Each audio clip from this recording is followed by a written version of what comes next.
Happy New Year! Happy 2016 worship team. Super excited to be with you guys and to celebrate this new year and all that the Lord has for us and has in store. I wanted to just give a quick video, probably 10 minutes if I can hurry through it. Got a lot of information to get to you guys.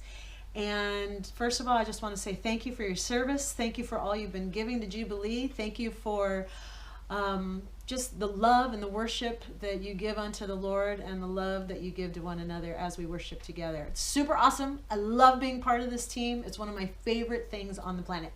Okay, upcoming events. We're going to do a stage cleanup day. I believe it's Saturday the 16th or 17th.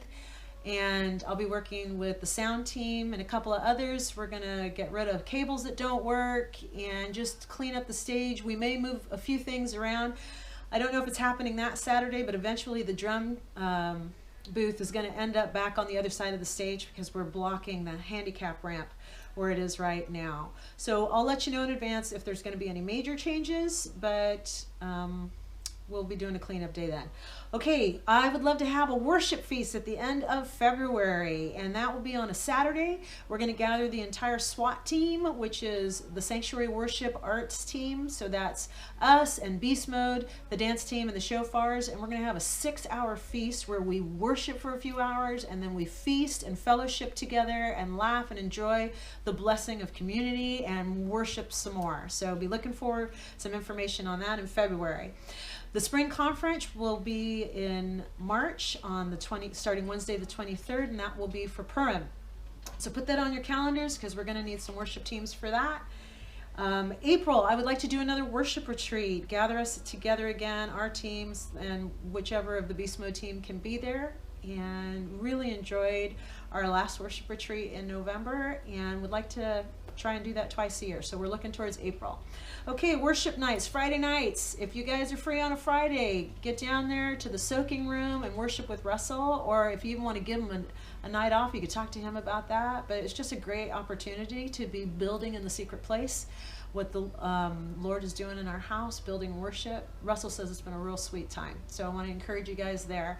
In terms of bigger Friday nights, I'm in conversation with Petey right now because he has some plans for the Beast Mode team to do a big worship night once in a while that also invites other churches, other youth groups. So we're talking about that. So more on that later. It won't just be Beast Mode only. We will also do worship nights with all of us as well, but we're in communication about that right now. Okay, if any of you are interested in doing songwriting gatherings, I would love for one of you to spearhead that. I'm looking forward to this year really just releasing a lot of creativity in you guys, which means that I won't be in charge of it. I can only be in charge of so much, and there is a whole lot of creativity in all y'all. So if you've got ideas, one of them being songwriting workshops or get-togethers where you share your music with one another, or even write together, let's talk about it. Come and bring that idea to me. Let's pray into it, and let's see what we can birth together for that. That would be awesome.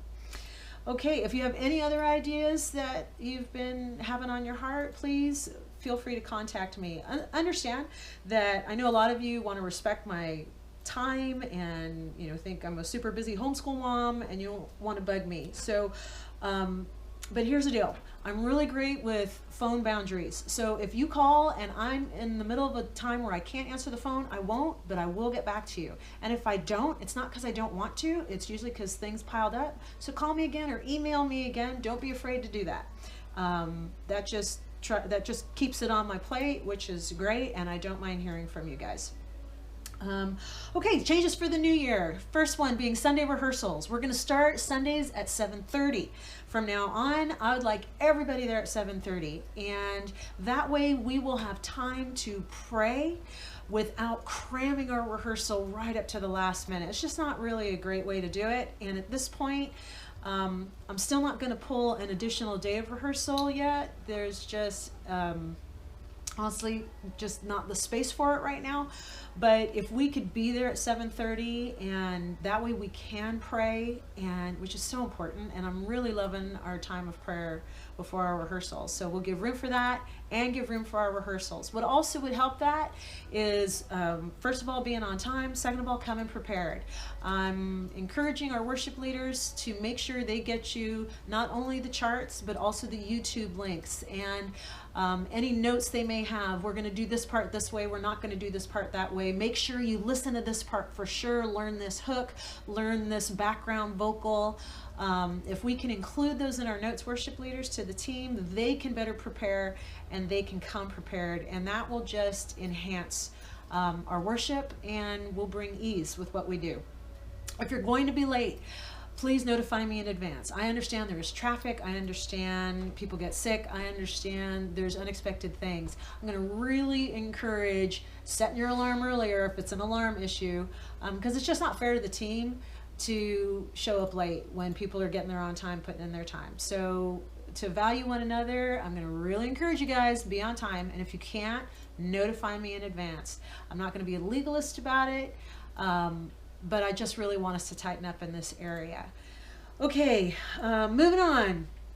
Oh, one of the greatest things I'm super excited about is we now have section leaders. So Valerie is going to be the section leader for the background vocalists. Cleo is the section leader for the bass players, and Ryan Fish is the section leader for the drummers. Tim France is by default a section leader. So Tim, you're my leader because you're the guitar guy. And Tim Fish is actually going to be the band leader on days when he is playing keys and not leading. He will have a talkback mic and he will be leading the band. So we're trying to spread out the wealth of creativity and input and streamline what we do. So some of the responsibilities of the section leaders is that it'll be their job to contact their section, everybody in their section, twice a month, either by email or by phone. They'll let you know if we've got any new news, any new implementations that we need to be doing, anything that procedures I'm changing. They'll just check in with you guys, see how you're doing, and their job mostly is to build community within that section. And then, you know, they can coordinate even prayer times, time to get together, you know, go out for tea, watch football together, whatever it is that would be on your hearts to do to build community. And we can also get more of us together to be doing more things. We really want to build community in our team this season, get to know each other better, build our friendships with one another. It's just super important that we all feel covered, that we all feel seen, and that we all have a place, a safe place, so that when the Lord shows up where things get hard, we know that we're going to pull together. We can move together in unity of heart as well as in worship. Real important part of this year. Okay, and also they'll be sending you YouTube videos and different videos of training for your instrument, whether it's vocals or musical instrument, things that they find that they found helpful, that will just help each of us to develop our craft better. If you have any ideas for your section, you would bring those to your section leader. They'll bring them to me. We'll talk about it and pray into it and see, you know, what things we can do to be building our gifting and our craft and our spirits and our community. Okay, last of all, reminders. Please bring your own water. And I have a secret stash. Thank you, Carla. If any of you forget your water, I can help you out there, but if you can remember, bring your own water. I'd like to avoid big, obnoxious coffee cups. We're trying to make it less visual on stage. Something you can put behind your post is always helpful. I'd like to avoid brand cups like Starbucks and Carl's Jr. and things like that on stage. Let's try not to advertise for other companies. Do me a favor, review your videos and your charts. When your worship team leaders send you their music, it should be a minimum of 2 to 3 days in advance that you should be getting these. If you guys can make the time to go over your parts, go over the hooks, the intros, the background vocals, the things that concern you, we're going to work harder as worship leaders on making more notes in our email for where you are singing. I really need you to learn this part. Don't be so concerned about that part. We might do it a little differently, things like that, so that you guys can come fully prepared. Come on time. If you guys are on time and we're not ready because of anything technical, just pray. We could use the prayer, or if you've got your music on your phone, you know, review it again. That's a great way to spend your time. I arrive on Sunday mornings at 7, so you guys are welcome to get there as early as 7. It's up to you, but yeah, I'm there then. If you have any Aviom questions, if you weren't at the retreat or you just would like to review that again, see me or see Brian Jackson. Also, if you're having any equipment failures, if you can't hear, your headphones are not working, please do not wait till 8:59. I can't do anything for you, you know, 5 minutes before we start.